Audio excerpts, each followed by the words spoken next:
Rabies is a RNA virus in the family Rotavirida genes lyssavirus, commonly known as rabies virus. It is a neurotopic virus transmitted primarily through the saliva of infected mammals, transmitted through bites or scratches, but can also be transmitted through mucous membrane contact, leading to fatal inflammation of the central nervous system. Highest transmission risks to humans include domestic dogs, foxes, coyotes, cats, raccoons, skunks, and bats. Fun fact, low risk of rabies is a possum due to their low body temperature, preventing the virus to replicate. This is Mia coming into contact with a raccoon. Rabies is a zoonotic disease in which the rabies virus infects the central nervous system of warm-blooded animals and almost universally results in death if not treated correctly. Bats and skunks are the primary host of specific rabies virus variants in Texas. It spreads throughout the body after rabid animals transmit rabies virus through saliva into a bite wound.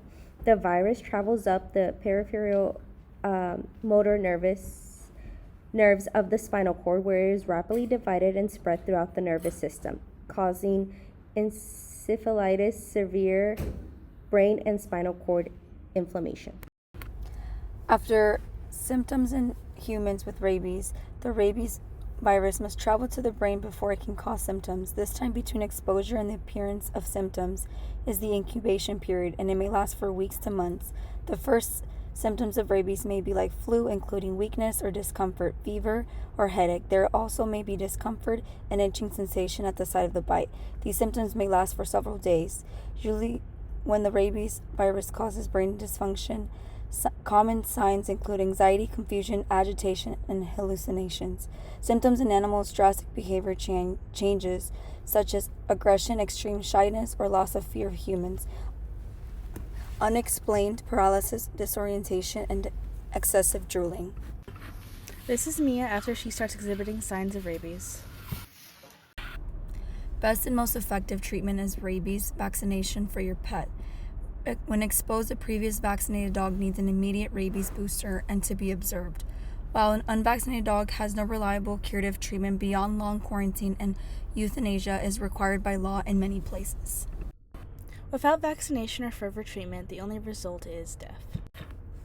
In the U.S., about 4,000 cases of animal rabies are reported each year, with the majority of them being wildlife found in bats, skunks, foxes, and raccoons, which is a big change compared to the 1960s, where it was the majority of the cases were found in domestic animals like dogs.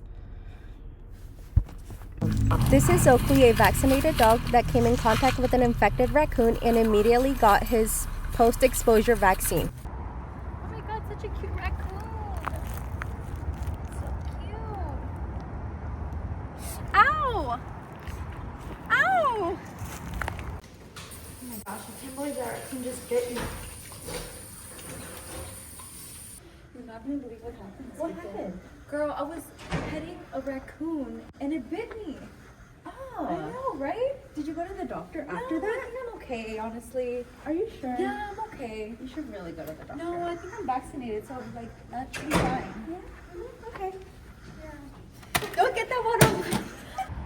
By the 1800s, physicians began associating rabies with the neuron systems because patients started showing symptoms of convulsions, hydrophobia, behavioral changes, and paralysis. Italian pathologist Adelici Nigiri discovered Nigiri bodies in brain cells of rabies victims. This confirmed rabies directly affects the brain cells. It is one of the earliest diseases recognized to directly affect human behavior by infecting the brain. Several days later. Because of the way the symptoms manifested, people would isolate themselves by tying to a tree. Rabies is a 4,000-year-old viral disease with a nearly 100% fatality rate, historically known as hydrophobia due to its severe symptoms. Recognized in ancient Mesopotamian law around 1930 BC, it has long been associated with canine transmission. Louis Pasteur revolutionized treatment by developing the first vaccine in 1885.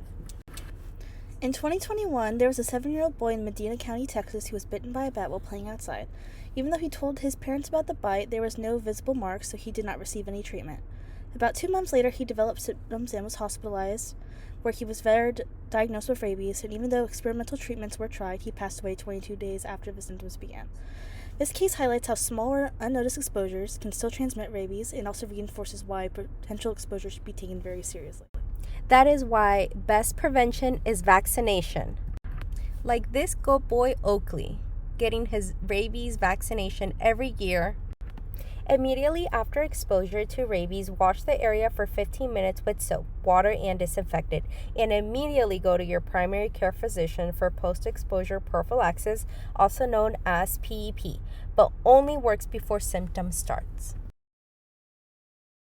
No animals or humans were harmed in the making of this video.